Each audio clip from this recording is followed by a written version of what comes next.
a slide as much as I want, but I took a similar session. I took a similar session some time ago, and it was just different topic, but basically the content works. So I'll be teaching from that, but it's for another organization, and per ethic rules, I don't want to project that here. So I'll just speak from that. I'll just speak from that. Oh, let me see if there's a way around this. Please, can you just give me a moment? I want to see if there's a way I can. Is that Um, fine? you could present without the slide if that's going to be more convenient Oh, for you. what did you say? Like you could present without the slide to be more convenient for you. Yeah, it just like it has the logo of the other organization, and Yeah. I'm not sure about that. Is that fine? Everybody's that for me it's fine. Is it fine? It's okay. Okay. Okay, then I'll do it. Then let me. Just you can actually even zoom out self, so it doesn't in case it is obvious. So you could just zoom maybe from 100 to like 120 or 130. That should help. Yeah. So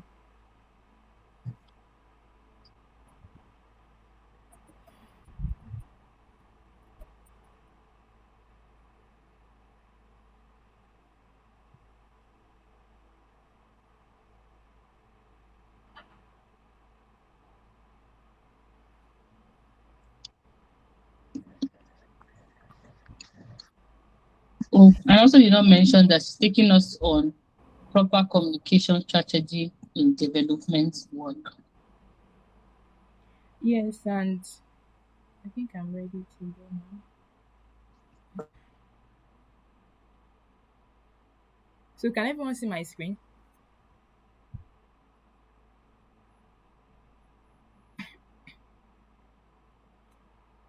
So can everyone see my screen now? Yeah, I Yeah, can. good. So my name is Oyindamola Osinubi. This is me basically, and because of time, I won't go into this much. But there's this quote by Martin Luther King that I'll start with: "Our lives begin to end the day we become silent about things that matter." So what you learn at the end of the session, it's basically the session I took was for civic engagement, but it also relates to developmental projects that are like literally the same principles and illustrations and stories. You can just where you see civic engagement, just you can just swap it with developmental projects. Civic engagement is actually a part of developmental projects. Developmental projects are like very broad. But let me just say this: if you had 30 seconds to speak directly to the governor of Lagos State about one issue affecting young people, what would you say? I want to see it in the chat. Just type it out. What would you say? Like you met Governor Babajide Sanwo-Olu and you just had 30 seconds to speak to him about one issue affecting young people. What would you say? I want to read the chat. What would you say? I am reading. Just you don't need to speak because of time. Drop it in the chat.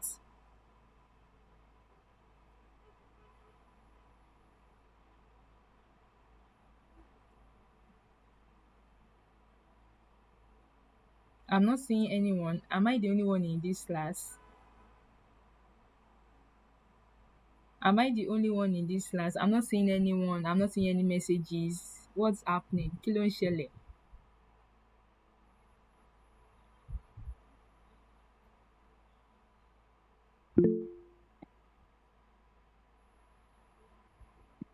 Yeah, okay. I mean, you should talk about how would you craft your message? We just him and say, okay, Mr. Governor, the rising use of substance. Like how you would say what exactly you would say, not the overarching theme of what you will talk about, but what you would say.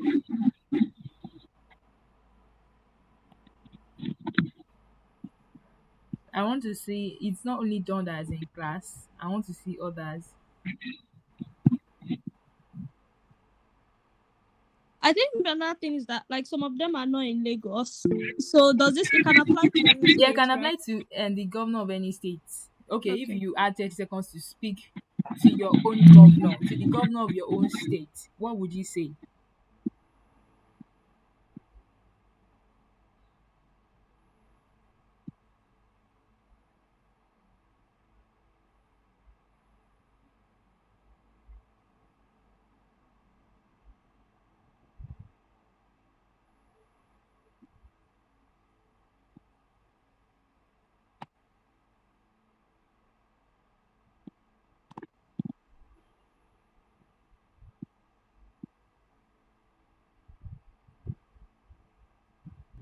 Okay, so I just see Dawn and Sadia.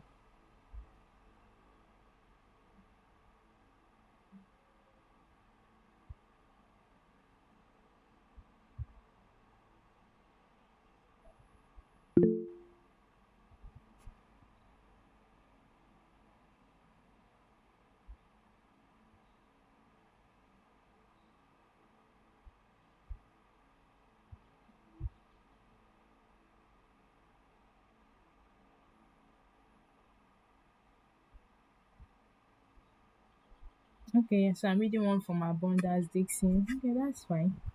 I think we can just move on. Not many people are engaging though, but it's fine. So now, when it comes to communication for development, you have to understand that communication is as important as your project.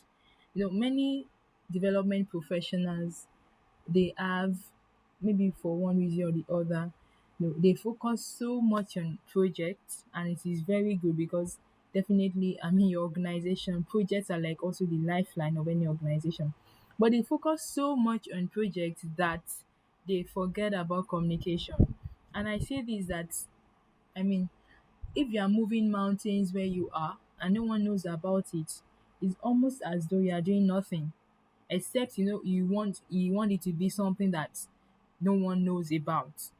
But if you want it to be something that is visible, that drives awareness, that everybody should know about, you want it to be out there for one reason or the other, your communications must be side by side with your project.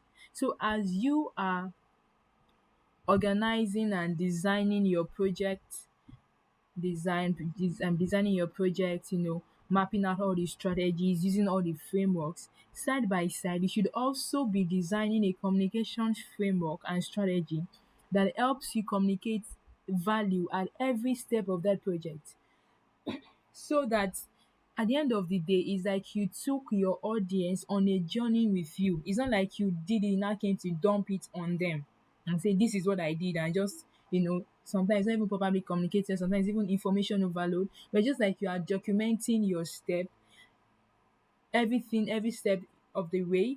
You are documenting your journey every step of the way, and also it makes your audience follow your story because they now see it happening in real time, in real life. They're able to connect.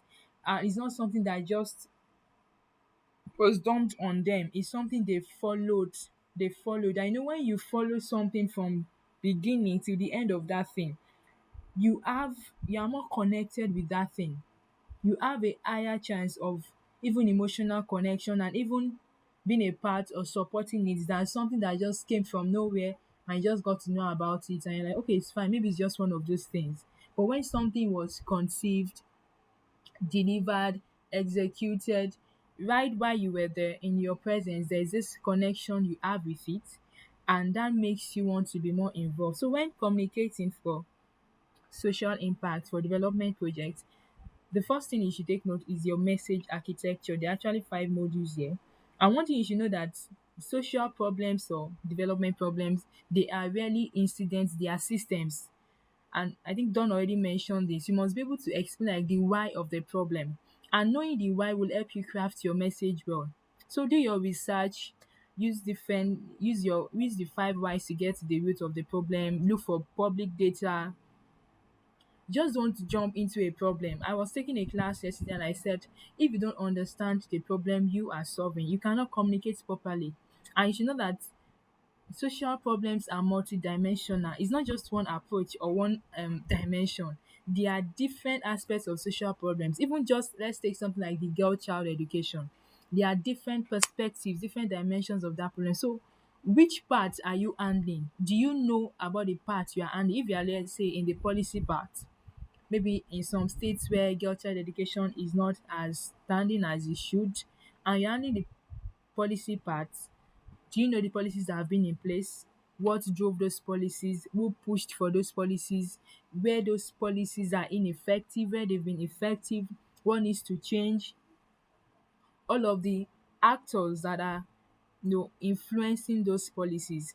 So if you do not know the why of the problem, you won't be able to speak properly to the problem, and you won't be able to speak in a compelling and in a convincing manner that someone else can hear you and say, you know what you are talking about, and I'm going to bet on you, I'm going to give you my support, or I'm going to give you my money, or I'm going to give you the resources I have for you to solve this problem. So you must always understand the why of the problem.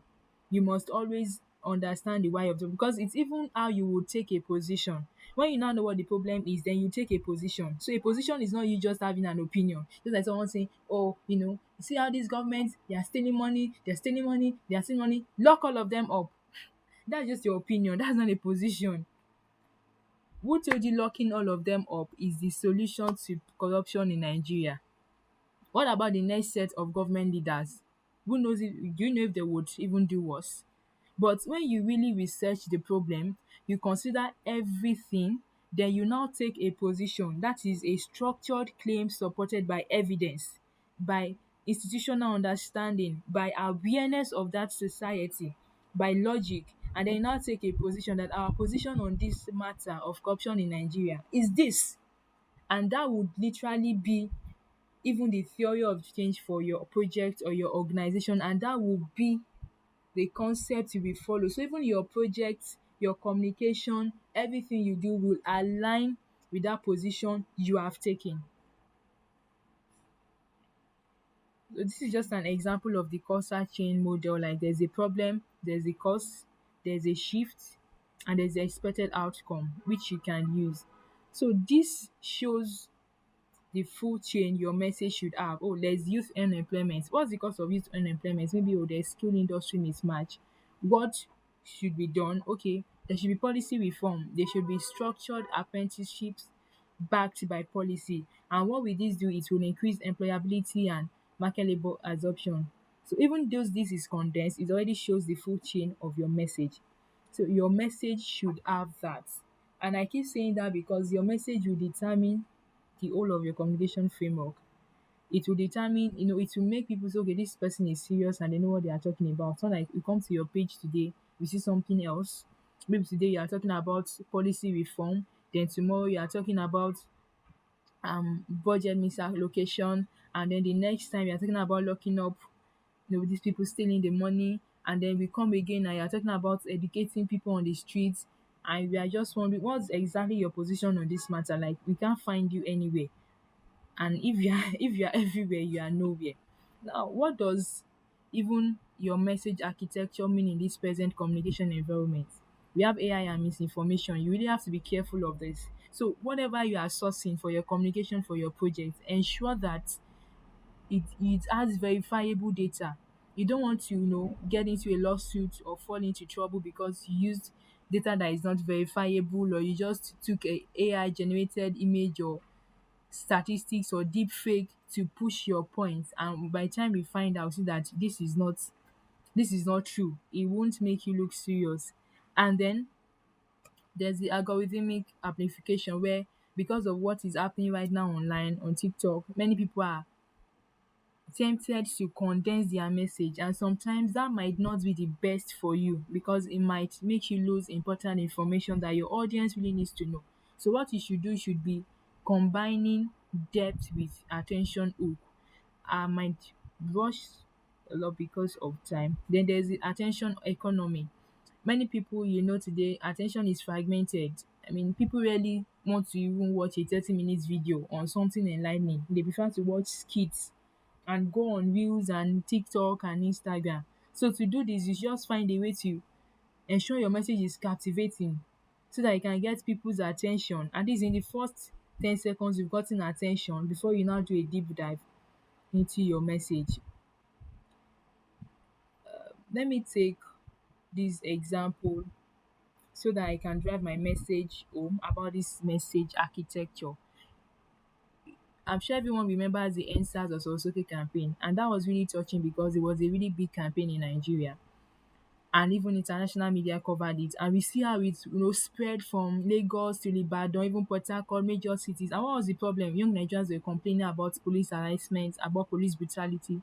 And what was the cause? The cause was that there was a specialized police unit called SARS that was operating with weak oversight. And what was the shift? The shift was specific: end SARS, like end this police unit. And what was the outcome? They were thinking they would have that if SARS is disbanded and police brutality will stop. So you see that message consulting. So this is how your own message should be. Maybe it's girl child education. What's the problem? Girls are not going to school. Why are they not going to school? Maybe there's a policy in that community that says girls should maybe be child brides or get married early. Then what's your shift? Like what's your position on it? Okay, the policy should be disbanded, or the policy should be nullified, or it should be or maybe the policy should actually have more clauses that in case if there are strong cultural backings in that community. And what would be the outcome? Maybe the outcome will be like more girls will be able to go to school, and even institutions will make space for more women, maybe in their quota, to go to school. So once you have this in your message, it's easier for people to follow your journey, so they know what exactly the problem is, what the cause is, which you must have found out from your research. And you cannot do everything. You can only take a part of the problem and solve it. You cannot solve the entire problem because these problems are interconnected. Just a whole lot in it. So that's why you need to do your research. You know which dimension and which approach you are coming from. Now we move to the next module, which is the audience architecture. This has to do with understanding your audience. You must know who to speak to and how to speak to them and why they will care. For instance, if you are doing something like the girl child advocacy, you must know who to speak to. There are some people they don't what they are concerned with girl child or anything advocacy, they don't care. So if you want to influence change, if you want support, you must know who to speak to. Maybe they are doing girl child advocacy, even in tagging people on social media, which organizations care about girl child, which governments care about girl child, even if it's religious bodies, which religious bodies care about the girl child education. And then how do you speak to them? You should understand that you speak to different your audience is not just a category of people. There are many categories in your audience. For instance, like a non-profit now. Your audience are not just among your audience, you would have policy makers, people who make policies. If you are speaking to people like that, you cannot be using, slangs or disrespectful tone or speaking to them as if they were your mates. There must always be this tone of respect and speaking with them. Also, if you are speaking to like young people, maybe you need community, you want to enter a community and you need young people to to mobilize young people to support the project or to volunteer. There's a way you speak to them. If you are speaking to kings in a community, there's a way you speak to the king or to the leaders of the community to allow you gain entrance into that community. If you are even speaking to the girls themselves, maybe you go to a school, there's a way you speak to the girls so that whatever you are saying to them can enter into their minds and they can properly understand. And now when you are communicating, you must understand the categories of your audience and its level of their power. Some people have decision making power. Like I said, maybe like the policy makers. Maybe you are pushing for a policy on girl child advocacy, or pushing for a policy on something about environment. Who are those that can approve the policies you are pushing? Maybe the commissioners, the directors, the agencies. You won't be taking such to teachers in a government school, or they don't have the power to do that. Then you must know who has the influence power. Maybe you want to organize a conference and you need people to attend, and you want someone who shapes public opinion, then you can consider maybe using a media organization, maybe a celebrity, maybe a respected community voice, just to shape that public opinion about the program, then who has mobilization power. There are some people that if you need 1,000 people to gather today at your conference or at your program, they are there, they are ready to go and they can pull it. So you have to understand your audience, the type of categories and why they should care about it. Then next, let's move to the narrative architecture. This is where storytelling comes in. You have to understand that human beings are not robots. We don't make decisions based only on facts. Um we are very connected with our emotions. Most human beings actually even think from the lens of emotions over logic. So when you are communicating about your projects, putting it out there, tell stories instead of just saying data that oh, we went to a community, 30 girls went to school, 30 girls, we paid the school fees of 30 girls, we trained 30 girls in ICT. Now 50%, they are now 85% more confident about using a computer. Start with the story of a girl, maybe Aishat, or maybe Kemi, or any girl like that who, maybe due to her inability to operate a computer or thereabout, she missed a major exam, or she missed out on a major opportunity which could have really, really helped her and helped her family and helped their community. But now, with your training, such would not happen again because these girls now have access to that knowledge that they can use at any point. And 30 of those girls, 30 of such, and 30 of and such has been delivered to 30 of such girls. And you can just find a way to combine stories and facts and statistics. It's not like one over the other. You just don't want to tell stories too much that it sound as if you're exaggerating or you are lying. In as much as you tell stories, they ensure that they are backed by statistics so that there's no disconnect between the truth and your storytelling. Now, when telling stories, please, it is important to follow this. Get informed consent. I know many people, when you go for projects, you want to capture everyone on video. You want people to see the raw emotion. And you also have to understand that this your project beneficiaries, they are not robots, and they are not just victims, and they are not just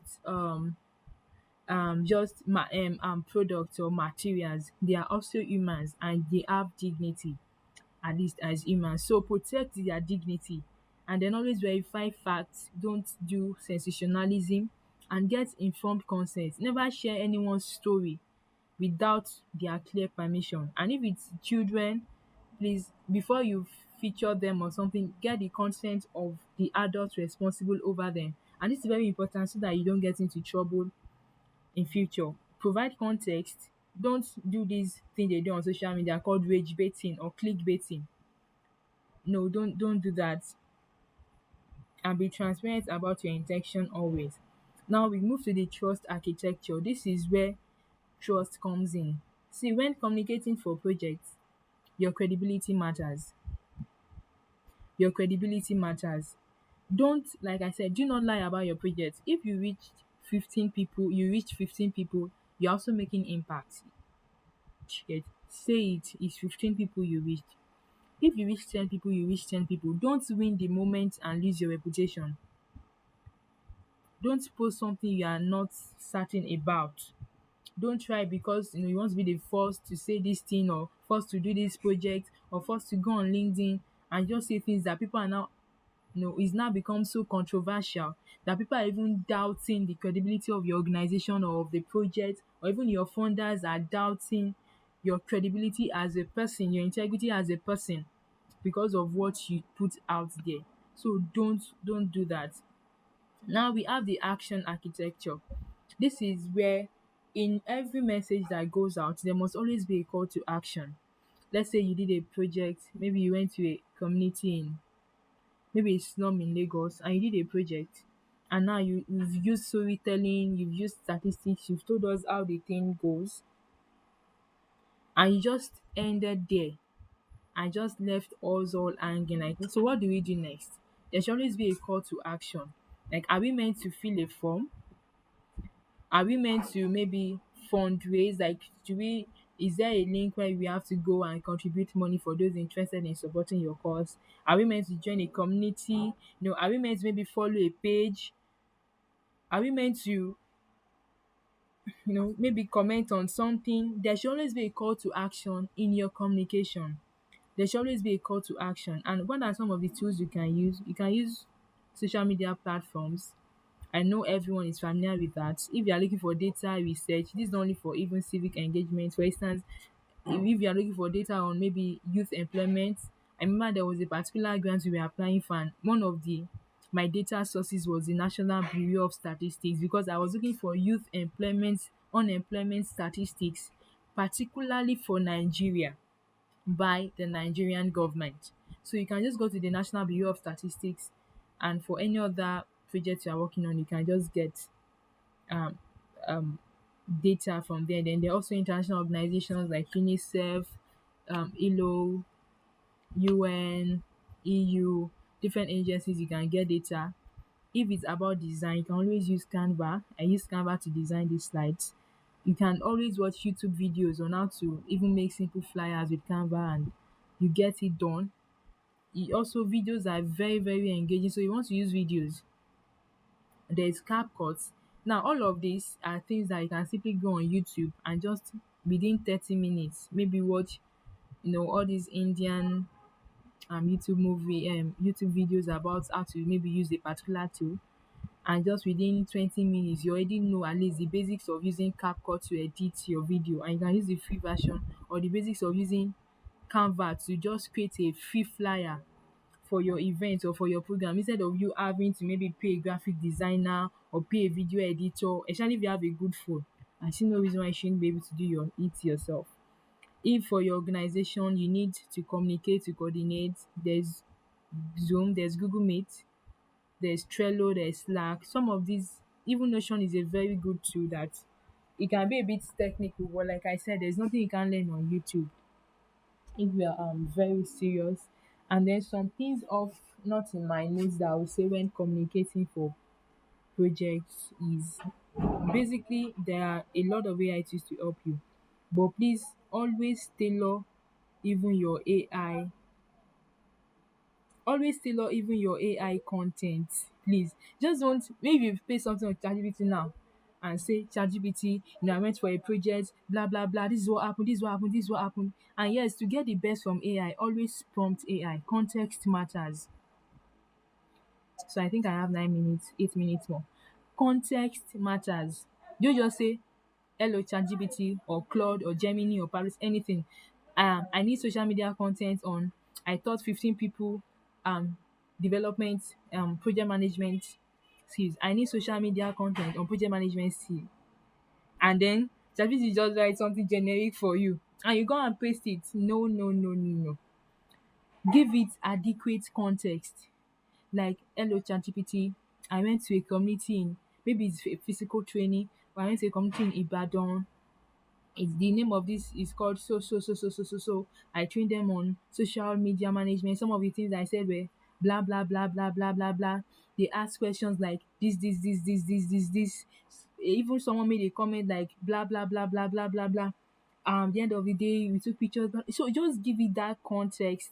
Okay, what we did, the action and everything. By the time it's generate the content for you to post, I can even say make it like a mini series or a docu series or a mini video series or something like that. You see that it is so tailored to your project that yes, it is AI you used, but it is so tailored to your project that you can't find something else like that online, because it is so tailored to your own project. So that is how to use generative AI tools. The context or whatever you're asking is very important. The more the context you provide, the more tailored and unique and sharp the answers will be. And that is for anything. Even if you are using it for a project, maybe project brainstorming, dump your ideas on it. This is your, however you see it. So by the time you are even, it's even giving you feedback, it will still be your idea, but in a more refined, a more elaborate, and even a more unique and creative manner which you didn't see.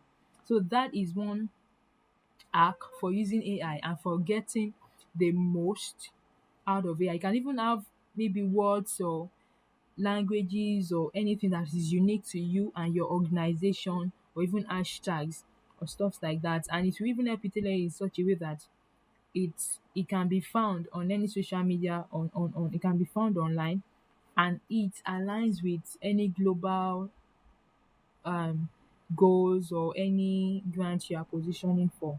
Now, on the subject of applying for grants, something I would say is that when applying for a grant, ensure that whatever you are positioning as the project aligns with the goals of the grant. If a grant says we are looking for, people who are climate change leaders, even if you are going to bring something about the girl child, ensure that it is climate change specific and climate change focused. You cannot say, oh, maybe climate change for maybe girl children in maybe in schools, but ensure number one, it really aligns, like there's a strong alignment. So if your project is not aligning, we tweak it to ensure it's aligned or get a new project idea to ensure it aligns. That's one. Two, be specific about the impact you get. And if I say be specific, use numbers. Don't just say, well, by the end of this project, the girls will be more confident. No, use numbers that, okay, it's projected that maybe in 3 months' time, at least they would have like maybe 70% confidence. And if they continue on this thing, maybe in 6 months' time, it will lead them to be able to do this. And like at the end of maybe at the end of a couple of years downwards, maybe there should be an increase in maybe school attendance or in community management or in community nurturing or so. Use numbers, do not exaggerate, do not lie, but also try to be able to calculate the potential of that project in numbers using statistics, because numbers matter. The stories matter, yes, but numbers matter. I said earlier that it's not one or the other, it is both. It is this and that, it is not this or that. So stories matter, yes, emotions matter, yeah, facts also matter. So you must always seek to achieve a balance between both. And also, when applying for grants, if you've done something similar, try to show a continuation. So they say, oh, you already have credibility in this aspect and someone has already trusted you with funds before. So there's a high chance that you can be trusted again and you will deliver because you've delivered before. And try also as much as possible to contextualize your project, to localize your project. Don't be writing project as if you want to do project for the whole of Africa when you are just in Lagos here in Nigeria. No, what will work in Lagos, Nigeria, in fact might not even work in Maiduguri in Nigeria, let alone in Nairobi in Kenya, let alone in maybe Ankara in Turkey. No, no, no, it won't. So contextualize that project you are designing. You are designing it for, let's say you are designing it for um Surulere in Lagos. Ensure that when we read that project, even without you, before you mention Surulere, we can say, this is a community in Lagos. So you really shows community knowledge, it really shows community understanding, that you understand the institution in that community, the processes of that, and that you are committed to that community. Because most time, grant funders, it is not the project they fund the grantee, dey fund the person who wrote the project. Really, it's not as if they, most times it's not like likely like what you are doing someone has not done it before, or the outcome you are achieving will be the one that will change the whole world. Nope. But your ability to really sell yourself as that credible person, someone who is committed, someone who no matter what will make this change, is sometimes what they is even most times what they look out for. So that's why you hear people say it's not even projects they fund the person who is doing the project. That is who they put their trust in. So even if the project is not too top tier, top grade project, but the person handling the project is committed, is serious, is passionate, is compelling, they know that this project will succeed because it will not fail in your hands. You will not allow it fail. So they know this project will succeed. So I'll stop there for now. Please, if you have any question, I think I'm even 2 minutes early than my closing time. So if you have any questions, please ask now.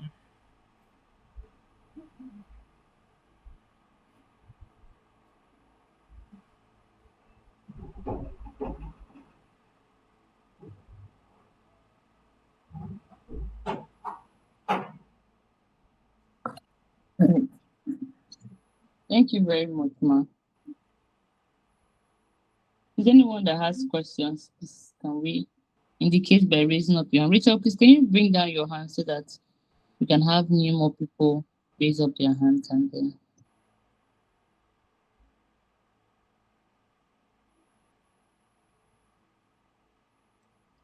seems like we don't have any question. Sadia, welcome.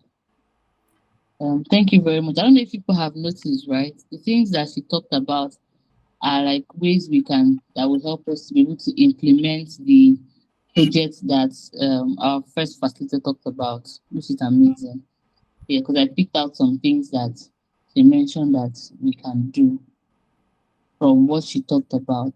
And it's one thing to be able to want to write a grant or be able um, um, to be able to create a design, and another thing to be able to communicate that design too, basically. So thank you so much, ma. We've really learned a lot, and we appreciate that you came to church. Any other person? No more questions. Does anybody have any suggestion? I see some Any? reason and or has it been So, on since yeah, Rachel? it has been up since. I've been telling. Yes, it has been on since. It has been like that since. So, or Rachel, do you have something to say? If you can hear me. Okay, I think yeah, I'm correct. Has been up since visiting. So, Okay, so I have one question here.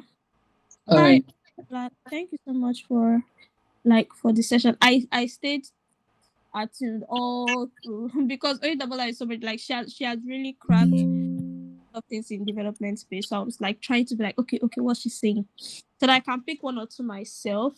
You talked about something relating to the like I can't remember which of the architecture now, but where you have to how to communicate to like people that are making the decisions, how to differentiate between how to communicate to people that are making the decisions and then people that are good at mobilizing. And then can you remind me the architecture again that was? It was the audience architecture. Okay, the audience architecture. Is it possible or is there a way where you can use one communication strategy to talk to two or more kind of audience at the same time?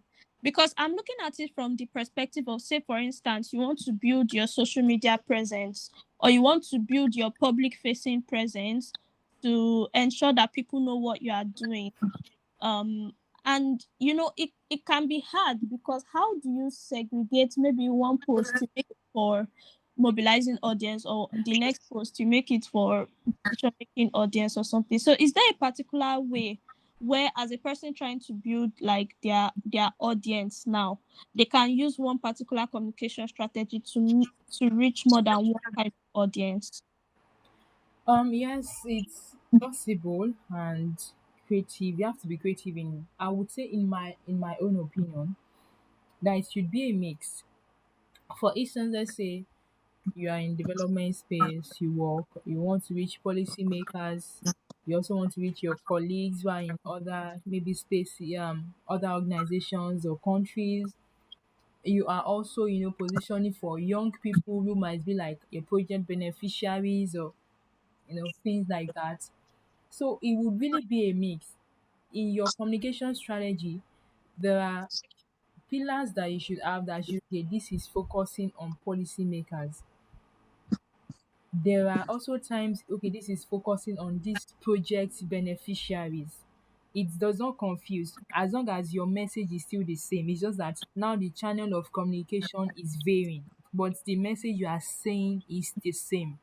And it's just varying because you are speaking to different categories of people. And then really there's a sweet spot I've found where even in our work, especially with the if you can really brainstorm and even with the help of AI, and you can really sit with it and prompt it, you can even find spots that intersect for all these audience categories. So let's say you're doing something like the girl child education. There are some matters, some issues that intersect, and all of the categories, it is a big deal for them and they pay attention to it. So you can also find some of those sweet spots that just even one post will speak to the policymaker, will speak to your colleague, will speak to the girl who is abused herself, will speak to, just there are those sweet spots that are found. That's why I said it takes a unique and creative mind, and then with the help of AI, if you can really brainstorm it. So such posts, if you learn, you see that it is some of those posts that go viral on social media, that go viral on LinkedIn, that a C-suite executive can sit and say, I want to work with you. A donor can sit and say, this is what we are looking to fund. Where have you been all my life? A policymaker can sit and say, oh, there's a policy dialogue coming up. I want you to come and speak on this issue. A colleague can sit, your colleagues can sit and say, this is nice. I'm doing a similar thing in my organization. Can I connect with you? Can we, can I pick your brain? Can we share? Can we rub minds together? And someone who needs that can reach out to you and say, oh, I love what you are doing. I love to, assist, volunteer for your project. Or someone reaches out and say, how can I be a part of the project? I would love to learn. So I call those sweet spots that we intersect, because as long as that is why you should be clear on your message. Once you are clear on your message, you have that you are clear on your position, it will be easy for you to find even content ideas, communication ideas that intersect across all the audience categories. And with the help of AI, like I keep mentioning, you just need to do, once you can prompt it, give it appropriate context, it does the generation, it does even if it's a video, it does the scripting, and you look at it, is this fine? Is this verifiable? Does it fly? Also with your own knowledge and your own knowledge and instincts, and then it flies, and then you can put it out there. So there are sweet spots like that, and there are also times, like I said, it's a mix. It's a mix of the sweet spots, a mix of that times it's strictly for policymakers, maybe it's strictly for this audience category, it's strictly for that audience category. But what matters, what we tie everything together, is that your message is the same. You're not doing girl child today and doing environment tomorrow and doing youth employability the next day. Your message is the same. Your message is the same. So it ties everything together. It doesn't mean you can't be diverse, you can communicate in diverse ways or to diverse audience categories, but there must be a unifying central theme, which should be your message. So did that answer your question? Yes, it did. Thank you. I'll just have to be looking for the sweet spots now. I'll keep looking for the sweet spots. Thank you so much. You're welcome. All right. Ma, I also want to have I also have a question because as you just expatiate more on this sweet spot and then the use of AI, right? So, like me now that is trying to pivot into the project management space, um, and then I want to start because I know you said that we should, I mean, make ourselves visible, basically. Yes, because not just for grants, but also for developing ourselves too. Because knowing that you're a communication strategist, how do I prompt? I mean, do you have specific words that we can use for the AI to help me to be able to position myself as I build projects meaningfully? Like specific things that I should add to the prompt that will help me to, or that help me to help, I will help the AI to be able to help me in position myself. And then what particular places do you also advise that we position ourselves? Okay, yeah, Yeah. thank you for that. In fact, that just brought to mind, I think as an addition to Don's question, and even I know it can be helpful. One way to also like do that is repurposing content. So for instance, let's say I want to talk about maybe the state of education in Nigeria, and I want to talk to the stakeholders involved, the parents involved, the school owners involved, the government involved, the this involved, even the pupils themselves or the students themselves. So there's a way you could also use repurpose content. So let's say maybe for I could put out a long form article, medium, and in this long form article it is more policy oriented when you read it. And then when I come on my LinkedIn, I can put a condensed version of that article and just position it to talk to maybe policymakers and school owners. And if you're on TikTok, I can condense that article further, turn it into a script and position it to talk to like students who are themselves in this education space, who are students who are currently studying in that space. So one way to also do that is also to repurpose content per the platform and the nature of the platform. So you can just take one content and say, okay, there's a way you write this particular content that will be for this for policymakers, and maybe you put it out on Medium or LinkedIn article. There's a way you write it that it will just be for other people working on the same project as you. Maybe anything you've noticed on your LinkedIn, and it will be for your colleagues. There's a way you can put it out on TikTok that it will be for the beneficiaries themselves. So I don't know if you get that. Now to Koi's question, I would advise that I think, like, I don't really have exact words, but I think it's more about you opening your mind and just having fun. And then first, really, like I said, dump your ideas, dump your thoughts. Let's say, okay, you're a project management, you're starting as a project manager. There must be definitely something you're working on. Maybe it's girl child, maybe something. Open the AI, ChatGPT, whatever it is. Tell it you are in project management. Maybe you are pivoting from something, you are pivoting from this. You are just starting out. You want to build your visibility, you want to build thought leadership, you are working on this project. And this is what you found out. Like I said, research is very important. What have you found out about the project? Which dimension are you seeing it from? Which approach are you taking to this project? Because trying to be everywhere or do everything is doing nothing at all and being nowhere at all. And that will not help you succeed. So you prompted. So this is what you studied about the problem. It really starts like a conversation. This is what you studied about the problem. This is what the data provides. This is what it sees. What are its thoughts? What does it think? It should act as your thought partner. ChatGPT first helps you, okay, to even cite some verifiable, able ensure verify them to ensure that they are is not hallucinating, they are correct. You could even bring more, more perspective on just that alone for you. Then from there, you continue the conversation. Okay, now you have this perspective, you have the perspective. Okay, this is the dimension you were thinking of.